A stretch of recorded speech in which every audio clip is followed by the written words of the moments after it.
কোরআনের সূরা নাম্বারগুলো এক পাশে লিখবেন 1 থেকে 114, আর প্রত্যেকটা সূরা নাম্বারের পাশে আয়াত সংখ্যাটা লিখবেন। প্রত্যেকটা সূরার নাম্বারের সাথে আয়াত সংখ্যাটা যোগ দিবেন। মজার ব্যাপার কি জানেন, এই 114টা নাম্বারের 57টা জোড়, 57টা বেজোড়। শুধু তাই না, ওই জোড় সংখ্যার যোগফলগুলো যোগ করলে হয় 6236, বেজোড়গুলো যোগ করলে হয় 6555, 6555। করে দেখেন ভাই, তর্কের কিছু নেই। এই 6555 কই থেকে আসলো? আপনি 1 থেকে 114 যে সংখ্যা সূরা চ্যাপ্টার, এগুলো যোগ করেন। 1 এর সাথে 2, 2 এর সাথে 3, 3 এর সাথে 4, 70 এর সাথে 71, এভাবে যোগ করে করে আপনি 114 পর্যন্ত যদি আসেন, তাহলে সেই সংখ্যাটা হবে 6555।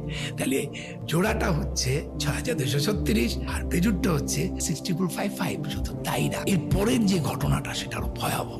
Very very interesting mathematically. এই যে যোগ করার পর সেই নাম্বারের রিপিট গুলো একসাথে করেছি, আনরিপিট গুলো একসাথে করেছি। এই রিপিট নাম্বারের যোগফল হচ্ছে 7906, আর আনরিপিট নাম্বার যোগফল হচ্ছে 4885। এবার 7906 কে 4885 দিয়ে ভাগ দেন, it is 1.618 golden ratio. Can you imagine?